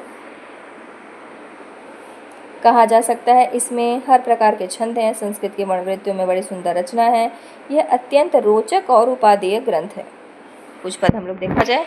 मुख शशि दून कला धरे की, मुकुता गन जावक में भरे, ललित कुंद कलि अनुहारिके, दसन है वृषभानु कुमारिके, सुखद जंत्रा की भाल सुहाग के, ललित मंत्र की धो अनुराग के, भ्रकुटियों वृषभानु सुताल से, जनु अनंग सरसान कौ हंसे। इसमें सब मात्राएं सुहाग के, अनुराग के, अनुहारी के, कुमारी के, अब सुताल से को हंसे, इस तरह से मिलता जुलता है। मुकुर तो द्विपति को धानी, शशि कलंकित राहु बिथा ध्वनि, अपर न उपमा जग में लहै, तव पिया मुख के समकौ कहे। अगले हैं ब्रह्मदत्त ये ब्राह्मण थे और काशी नरेश महाराज उदित नारायण सिंह के छोटे भाई बापू दीप नारायण सिंह के आश्रित थे। इन्होंने संवत 1860 में विद्वद् विलास और 1865 में दीप प्रकाश नामक एक अच्छा अलंकार का ग्रंथ बनाया। इनकी रचना सरल और परिमार्जित है। आश्रय की दाता की प्रशंसा में यह कविता देखिए। कुशल कलानि में करनहार कीर्ति को, कवि कोविदन को कल्प तरुवर है। शील सनमान बुद्धि विद्या को निधान ब्रह्म, मतिमान हंसन को मान सरोवर है। दीप नारायण अवनीप को अनुज प्यारो, दीन दुख देखत हरत बरवर है। गाहक गुनी को निर्वाहक धुनि को नीको, गनि गज बकस गरीब परवर है। पद्माकर 54वें नंबर पे पद्माकर है। पद्माकर भट्ट रीतिकाल के कवियों में सहृदय समाज ने बहुत श्रेष्ठ स्थान दिताया है। ऐसा सर्वप्रिय कवि इस काल के भीतर बिहारी को छोड़ दूसरा नहीं हुआ। यह शुक्ला जी का कथन है कि ऐसा सर्वप्रिय कवि, मतलब पद्माकर भट्ट जैसा सर्वप्रिय कवि इस काल के भीतर, रीतिकाल के भीतर बिहारी को छोड़ दूसरा नहीं हुआ है। इनकी रचना की रमणीयता ही इस सर्वप्रियता का एकमात्र कारण है। रीतिकाल की कविता इनकी और प्रताप शाही की वाणी द्वारा अपने पूर्ण उत्कर्ष पर पहुंचकर फिर विकासोन्मुख हुई। अतः जिस प्रकार ये अपनी परंपरा के परमोत्कृष्ट कवि हैं, उसी प्रकार प्रसिद्धि में अंतिम भी। देश में जैसा इनका नाम गूंजा, वैसा फिर आगे चलकर किसी और कवि का नहीं। यह तैलंग ब्राह्मण थे। कौन था? पद्माकर भट्ट। बिहारी को छोड़कर इन्होंने क्या लिखा? सर्वप्रिय कवि इस काल के भीतर बिहारी को छोड़कर दूसरा नहीं हुआ, मतलब बहुत ज़्यादा श्रेष्ठ स्थान मिला है इनको। और ये तैलंग ब्राह्मण थे। इनके पिता मोहनलाल भट्ट का जन्म बांदा में हुआ था। ये पूर्ण पंडित और अच्छे कवि भी थे, जिनके कारण इनका कई राजधानियों में अच्छा सम्मान हुआ था। ये कुछ दिनों तक नागपुर के महाराज रघुनाथ राव के यहाँ रहे, फिर पन्ना के महाराज हिंदुपति के गुरु हुए और कई गांव प्राप्त किए। वहाँ से फिर जयपुर नरेश महाराजा प्रताप सिंह के यहाँ जा रहे, जहाँ इन्हें कविराज शिरोमणि की पदवी और अच्छी जागीर मिली। उन्हीं के पुत्र सुप्रसिद्ध पद्माकर जी हुए। पद्माकर जी का जन्म संवत 1810 में बांदा में हुआ। इन्होंने 80 वर्ष की आयु भोग कर अंत में कानपुर गंगा तट पर संवत 1890 में शरीर छोड़ा। ये कई स्थानों पर रहे। सुगरा के नौने अर्जुन सिंह ने इन्हें अपना मंत्र गुरु बनाया। संवत 1859 में गोसाई अनूप गिरी उपमान हिम्मत बहादुर के यहाँ गए, जो बड़े अच्छे योद्धा थे और पहले बांदे के नवाब के यहाँ थे। फिर अवध बादशाह के यहाँ सेना के बड़े अधिकारी हुए। इनके नाम पर पद्माकर जी ने हिम्मत बहादुर विरुदावली नामक की एक वीर रस की बहुत ही फड़कती हुई पुस्तक लिखी। संवत 1856 में ये सितारे के महाराज रघुनाथ राव प्रसिद्ध रघुआ के यहाँ गए और एक हाथी, 1 लाख रुपया और 10 गाँव पाए। इसके उपरांत पद्माकर जी जयपुर के महाराज प्रताप सिंह के यहाँ पहुँचे और वहाँ बहुत दिनों तक रहे। महाराज प्रताप सिंह के पुत्र महाराजा जगत सिंह के समय में भी ये बहुत काल तक जयपुर रहे और उन्हीं के नाम पर अपना प्रसिद्ध ग्रंथ जगत विनोद बनाया। ऐसा जान पड़ता है कि जयपुर में इन्होंने अपना अलंकार ग्रंथ पद्माभरण बनाया, जो दोहों में है। ये एक बार उदयपुर के महाराज भीम सिंह के दरबार में भी गए, जहाँ इनका बहुत अच्छा सम्मान हुआ था। महाराणा प्रताप साहब की आज्ञा से इन्होंने गणगौर के मेले का वर्णन किया। कौन सा मेला? गणगौर। महाराजा जगत सिंह का परलोकवास संवत 1860 में हुआ, अतः उसके अनंतर ये ग्वालियर के महाराज दौलत राव सिंधिया के दरबार में गए और यह कवित्व पढ़ा।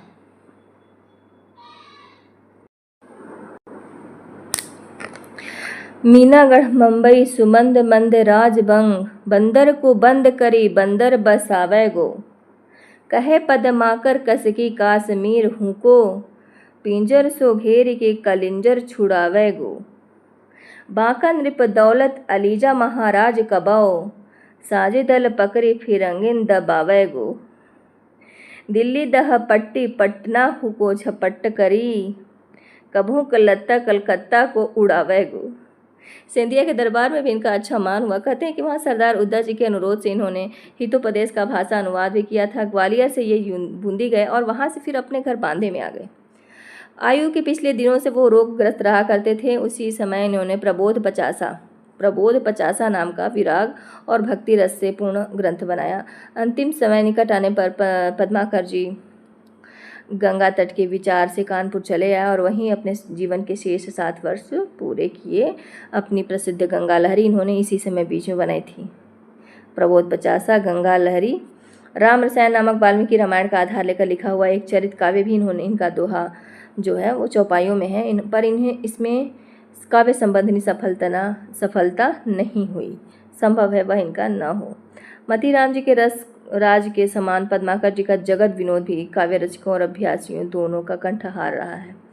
जैसे मतीराम जी का रसराज था, मतीराम जी का क्या था? रसराज था। उसी प्रकार पद्माकर जी का जगत विनोद भी काव्य रसिकों और अभ्यासियों दोनों का कंठहार रहा है। मतीराम जी का रसराज, पद्माकर जी का जगत विनोद। वास्तव में यह श्रृंगार रस का सार ग्रंथ सा प्रतीत होता है। इनकी मधुर कल्पना ऐसी स्वाभाविक और हाव भावपूर्ण पूर्ति विधान करती है कि पाठक मानो प्रत्यक्ष अनुभूति में मगन हो जाता है। ऐसी सजीव मूर्ति विधान करने वाली कल्पना बिहारी को छोड़कर और किसी कवि में नहीं पाई जाती। ऐसी कल्पना के बिना भावुकता कुछ नहीं कर सकती। या तो वह भीतर ही भीतर लीन हो जाती है अथवा असमर्थ पदावली के बीच व्यर्थ फड़फड़ाया करती है।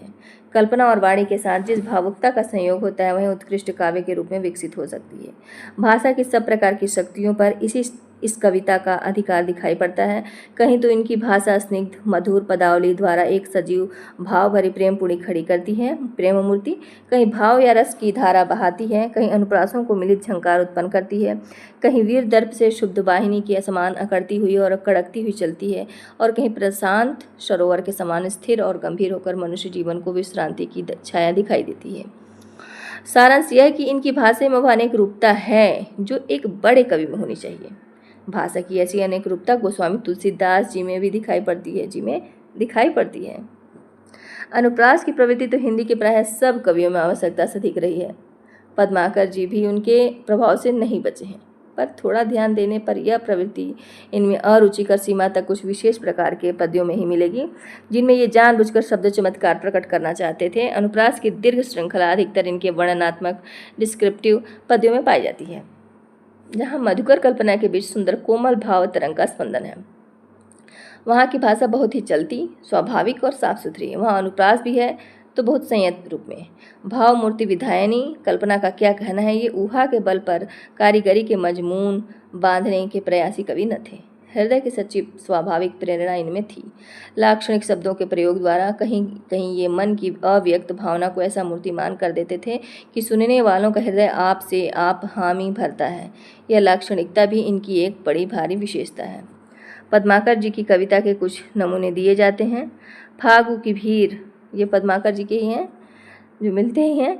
फागु की भीड़ अभिरन में गही गोमदे, ले गई भीतर गोरी, भाई करी मन की पद्माकर ऊपर नाई अबीर की झोरी। छीनी पीतम्बर कम्मर में कम्मरते सुबिदा, दई मीड़ी कपोलन रोरी, नैन नचाए कही मुस्काए लला, फिर आयो खेलन होरी। आई संग आलीन के ननद पठाई नीठी, सोहत सुहाई शीश इंडरी सुपट की, कहे पद्माकर गंभीर जमुना के तीर। लागी घट भरन नवेली नेह अटकी, ताहि समय मोहन जो बांसुरी बजाई तामे, मधुर मलार गाई और वंशोवट की। तान लागे लटकी रही न सुधी घूंघट की, घर की न घाट की न बाट की न घट की। गोकुल के कुल के गपी के गोप गावन के, जौ लगी कछु को कछु भाकत भनैना ही। कहे पद्माकर परोस पिछवारन के, द्वारन के दौरे गुण अवगुण गनय नहीं। तौ लो चली चातुर सहेली यहीं, याही कोद कहूँ, नीके के निहार ताहि भरत मनय नहीं। हाँ तो श्याम रंग में चोराई चित चोरा चोरी, बोरत तो बोरयो पैने चोरत बने नहीं। आरस सो आरस संभारत न शीस पट, गजब गुजराती गरीबन की धार पर। कहें पद्माकर सुरा सो सरतार, तैसे बिथुरी बिराजे बान हिरन के हार पर। छाजत छबीले छीत छहरी छहरा के छोर, भोरत उठी आई केली मंदिर के द्वार पर। एक पग भीतर और एक देहरी पैधारे, एक कर कंज एक कर है किवार पर।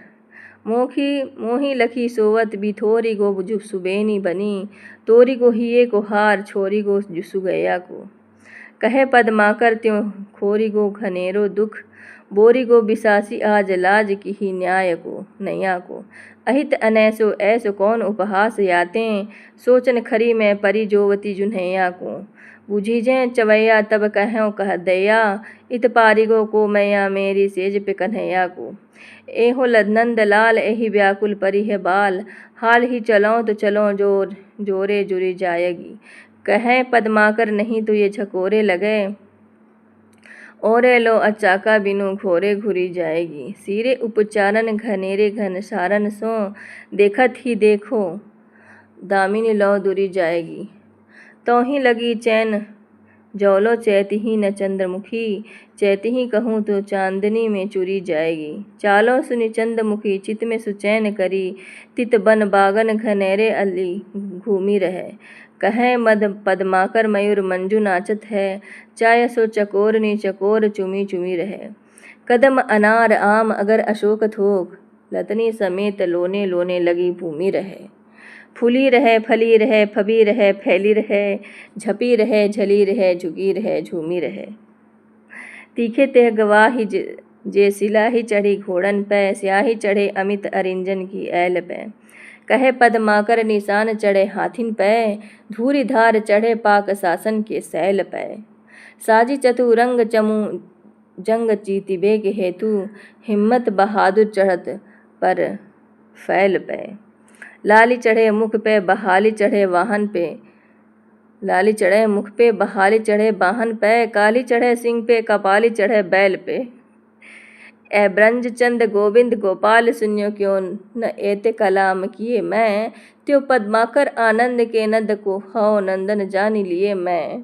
माखन चोरी के खोरिन हवे चली, भाजी कछु भय मानी जिए मैं, दूरी न दौरी दूरियो जो तहो, दूरों किन अंधेरे हिए मैं। अगले हैं ग्वाल कवि। ग्वाल कवि मथुरा के रहने वाले बंदीजन सेवाराम के पुत्र थे। ये ब्रजभाषा के अच्छे कवि हुए हैं। इनका कविता काल संवत 1879 से संवत 1818 तक है। अपना ग्रंथ, पहला ग्रंथ इनका था यमुना लहरी। ग्वाल कवि का पहला ग्रंथ क्या था? यमुना लहरी। इन्होंने संवत 1879 में, और अंतिम ग्रंथ जो है भक्त भावना, यमुना लहरी और भक्त भावना अंतिम ग्रंथ है, संवत 1919 में बनाया। रीति ग्रंथ इन्होंने 4 लिखे हैं: रसिकानंद, रस रंग, कृष्णजू को नख सिख, दूषण दर्पण। ये 4 ग्रंथ इन्होंने लिखे हैं: रसिकानंद, रसरंग, कृष्णजू को नख सिख और दूषण दर्पण। इनके अतिरिक्त इनके 2 ग्रंथ और मिले हैं: हम्मीर हठ, गोपी पच्चीसी। और भी 2 ग्रंथ इनके लिखे जा सकते हैं: राधा माधव मिलन और राधा अष्टक। कवि हृदय विनोद इनकी बहुत सी कविताओं का संग्रह है। कवि हृदय विनोद इनकी बहुत सी कविताओं का संग्रह है ग्वाल कवि का। रीतिकाल की सनक इनमें इतनी अधिक थी कि इन्हें यमुना लहरी नामक देवस्तुति में भी नवरस और षट ऋतु सुझाई पड़ी है। भाषा इनकी चलती और व्यवस्थित है।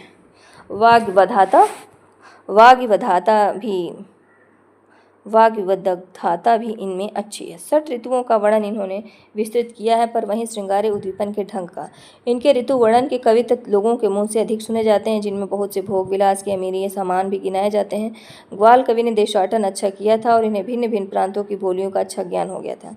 इन्होंने ठेठ पूर्वी हिंदी, गुजराती और पंजाबी भाषा में भी कुछ कविता लिखे हैं। फारसी अरबी शब्दों का इन्होंने बहुत कुछ प्रयोग किया है। सारांश यह कि ये एक विदग्धा और कुशल कवि थे और कुछ फक्कड़पन लिए हुए थे। इनकी बहुत से कविता जो है बाजारी हैं। थोड़े से उदाहरण हम देखते हैं। ग्रीष्म की गजब धूपी है धूप धाम धाम, गरम झुकी है जाम जाम अति तापिनी। भीजे खसे बीजन झलेहु न सुखात स्वेद, खात न सुहात बात दावा सी डरापिनी। ग्वाल कवि कहें कोरे कुंभन ते ले ले जल बार बार मुख थापिनी। जब पियो तब पियो, अब पियो फेर अब, पीवत हूँ पीवत मिटे न प्यास पापिनी। मोरन के सोरन की नैको न मरोर रही, घोर हु रही न घन घने या फरद की। अंबर अमल सरिता विमल भल, पंख को न अंक औ उड़न गरद की। ग्वाल कवि चित्त में चकोरन के चैन भय, पंथिन की दूर भई दूषण दरद की। जल पर थल पर महल अचल पर, चांदी सी चमक रही चांदनी सरद की। जाकी खूब खूबन की खूबी यहाँ, ताकि खूब खूबी नभ गाहना। जाकी बद जाती यहाँ चारण में, ताकि बद जाती हवा उराहना।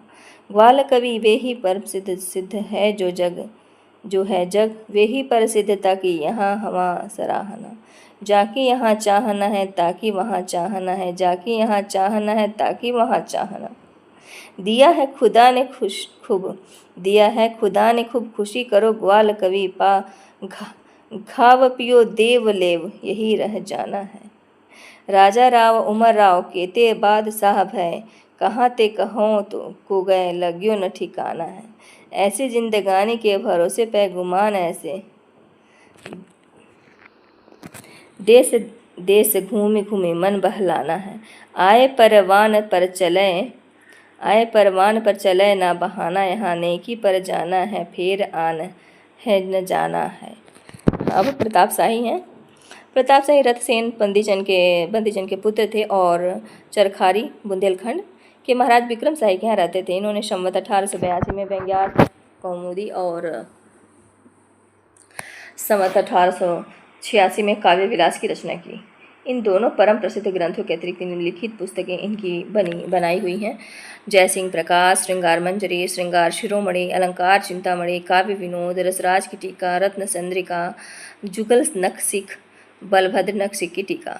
इस सूची के अनुसार इनका कविता काल संवत 1880 से 1900 तक ठहरता है। पुस्तकों के नाम से ही इनकी साहित्य मर्मता और पांडित्य का अनुमान हो सकता है। आचार्यत्व में इनका नाम मतीराम, श्रीपति और दास के साथ आता है। किसके साथ? मतीराम, श्रीपति और दास। और एक दृष्टि में उन्होंने उनके चलाए हुए कार्य को पूर्णता को पहुंचाया था। एक दृष्टि से इन्होंने उनके चलाए हुए जो कार्य थे और उसको पूर्ण रूप से आगे किया। लक्षणा व्यंजना का उदाहरणों द्वारा विस्तृत निरूपण पूर्ववर्ती 3 कवियों ने नहीं किया था। इन्होंने व्यंजना के उदाहरणों की एक अलग पुस्तक ही की व्यंग्यार्थ कौमुदी के नाम से रची थी। कौन सी? व्यंग्यार्थ कौमुदी के नाम से रची थी। इसमें कवित्व, दोहे, सवैये मिलाकर 130 पद्य हैं, जो सब व्यंजना या ध्वनि के उदाहरण हैं। साहित्य मर्मा के तो बिना कहे ही समझ सकते हैं कि ये उदाहरण अधिकतर वस्तु व्यंजना के ही होंगे। वस्तु व्यंजना को बहुत दूर तक घसीटने पर बड़े चक्करदार ऊहापोह का सहारा लेना पड़ता था और व्यंग्यार्थ तक पहुँच केवल साहित्यिक रूढ़ि के अभ्यास पर अवलंबित रहती थी।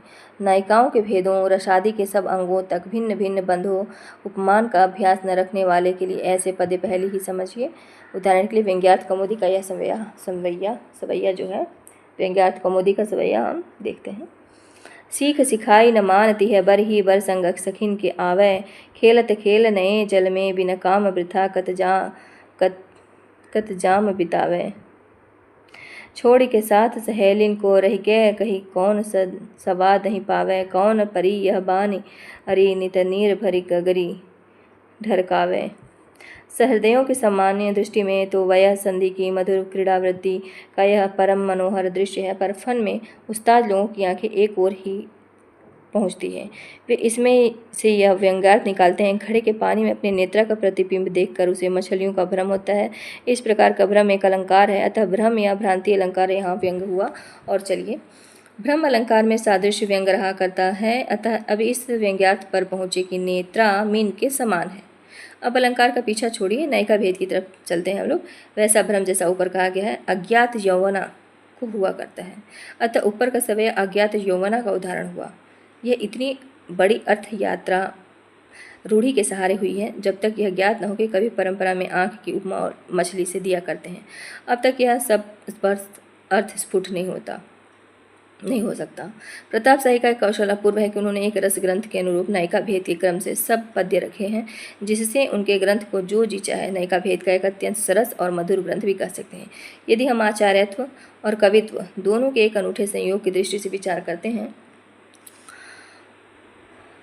तो मतीराम, श्रीपति और दास ये कुछ बीस ही ठहरते हैं। इधर भाषा की स्निग्ध और सुख सरल गति, कल्पना की मूर्तिमत्ता और हृदय की द्रवणशीलता मतीराम, श्रीपति और बेनी प्रवीण के मेल में जाती है, और तो उधर आयरत्व इन तीनों में भी और दास से भी कुछ आगे दिखाई पड़ता है। इनकी प्रथम प्रखर प्रतिभा ने मानो पद्माकर की प्रतिभा के साथ रीतिबद्ध काव्य कला को पूर्णता पर पहुंचाकर छोड़ दिया। पद्माकर की अनुप्रास योजना कभी कभी रुचिकर सीमा के बाहर जा पड़ती है, पर इस भावुक और प्रवीण की वाणी में यह दोष कहीं नहीं आने पाया है। इनकी भाषा में बड़ा भारी गुण यह है कि यह बराबर एक समान चलती है। उसमें न तो कहीं कृत्रिम आडंबर का डंगा है, न गति का शैथिल्य और न तो शब्दों की तोड़ मरोड़। हिंदी के मुक्तक कवियों में समस्या पूर्ति की पद्धति पर रचना करने के कारण एक अत्यंत प्रत्यक्ष दोष दिखने में आता है। उनके अंतिम चरण की भाषा तो बहुत गठी हुई और व्यवस्थित और मार्मिक होती है, पर शेष 3 चरणों में यह बात बहुत ही कम पाई जाती है। बहुत से स्थलों पर तो प्रथम 3 चरणों की वाक्य रचना बिल्कुल अव्यवस्थित और बहुत ही पद योजना निरर्थक होती है, पर प्रताप की भाषा एक रस चलती है। इन सब बातों के विचार से हम प्रताप जी को भाषण पद्माकर के समकक्ष ही बहुत बड़ा कवि मानते हैं। प्रताप जी की कुछ रचनाएं उद्धृत की जाती हैं। चंचलता अपनी तजी के रस ही रस सो रस सुंदर पीजियो, को की तेक कहे तुम सो तिनकी कहीं बातन कून पतिजियो। चोज चमाइन के सुनियो न यहीं इक मेरी कही नीत कीजियो। मंजुल मंजरी पै हो मनलिंद विचारी के भार संभारी के दीजियो। तड़पै तड़िता चहु ओरन ते छीत छाई समीरन की लहरें। मद माते महा गिरी श्रृंगन पे गन मंजू मयूरन के कहरें। इनकी करनी बरनी पर न बरनी न परे मगरूर गुमानन सो गहरें। घन ये नवमंडल में छहरें घरे कछु जाए कछु ठहरें। कानि करे गुरु लोगन की न सिखी सखीन की सीखन ही मन लावती। भरी अंगराति खरी कत घूंघट में नैन मन नचावती। मंजन कै दृग अंजन आंजति अंग अनंग उमंग बढ़ावती। कौन सुभारुरी तेरी प्रयोखिन आंगन में खिन पौरिन में आवती। कहा जनि मन में मनोरथ विचारी कौन, चेति कौन काज कौन हेतु उठाई आई प्रात। कहे परताप छीन डोलिबो पगन कहूँ, अंतर को खोलिबो न खोल बोलिबो हमें सुहात। ननद जिठानी सतरानी अनखानी अति, ननद जिठानी सतरानी अनखानी अति, सृष्टि रिसानी सो न हमें कछु जानी जात। चाहो पल बैठ रहो, चाहो उठी जाओ तौन, हमको हमारी परी बूझे को तिहारी बात। चंचल चपला चारु चमकत चारु ओर, झूमी झूमी धारु अब धारनी परसत है। शीतल समीर लगय दुख वियोगिन, सयोगिन समाज सुख साज सरसत है। कहे परताप अति निमीण अंधेरी माह, मारग चलत नहीं ने कु दरसत है। झुमड़ी झलान चहु गोद गोद में उमड़ी आज, धारा धार धारन अपार बरसत है। महाराज राम राज रावरो सजत दल, होत मुख अमल आनंदित महेश के।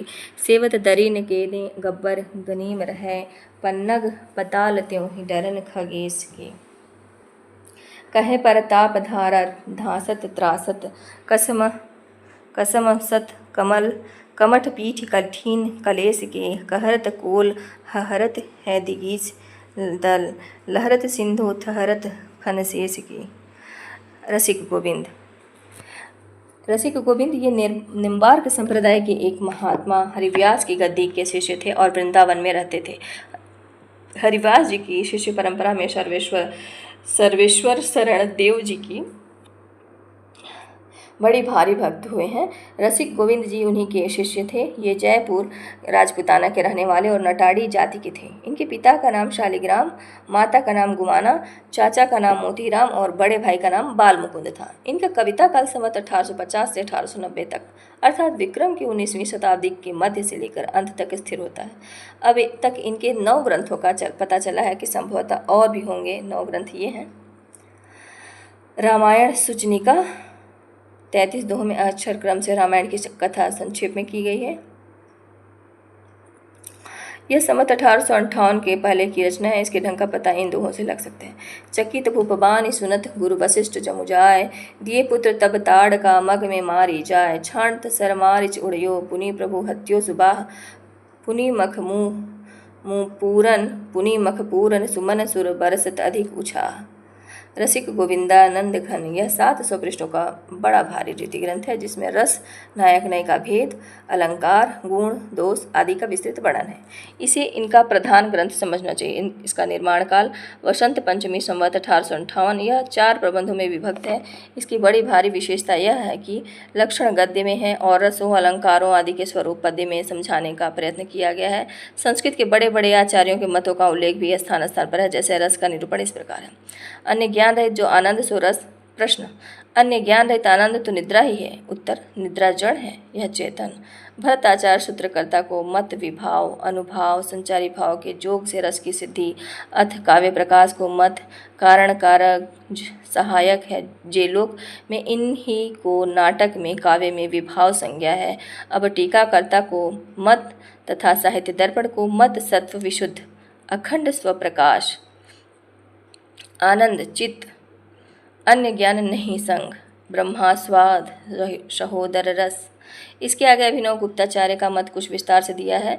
सारांश यह कि यह ग्रंथ आचार्यत्व की दृष्टि से लिखा गया है और इसमें संदेह नहीं कि और ग्रंथों की अपेक्षा इसमें विवेचन भी अधिक है और छूटी हुई बातों का समावेश भी।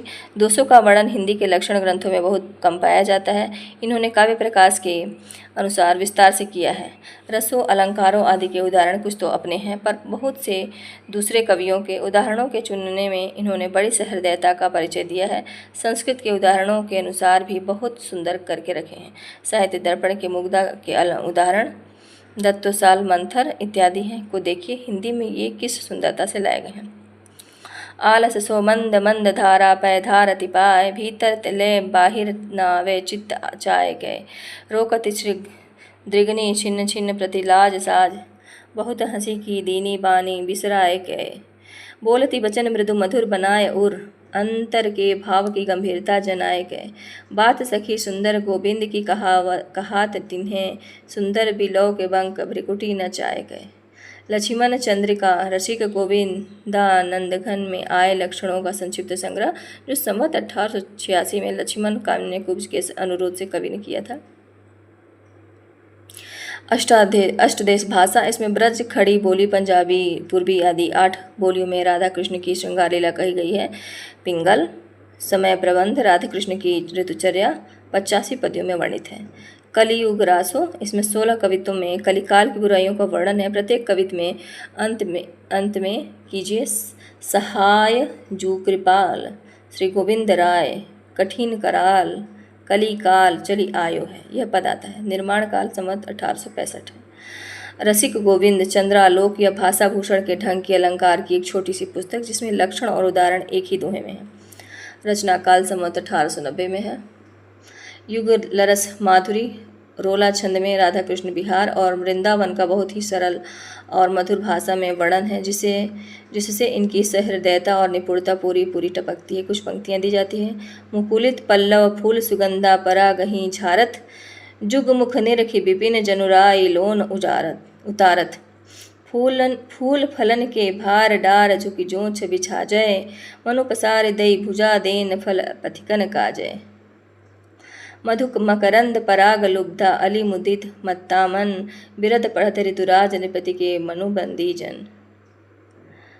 अब हम लोग पढ़ेंगे, नेक्स्ट वीडियो में पढ़ेंगे हम लोग रीतिकाल के अन्य कवि। आप सभी को धन्यवाद। आप लोग इसे ध्यान से सुनिएगा। अगर आप लोगों ने पढ़ा है तो फिर से बस सुनिएगा, रिवीजन हो जाएगा एक तरह से। धन्यवाद।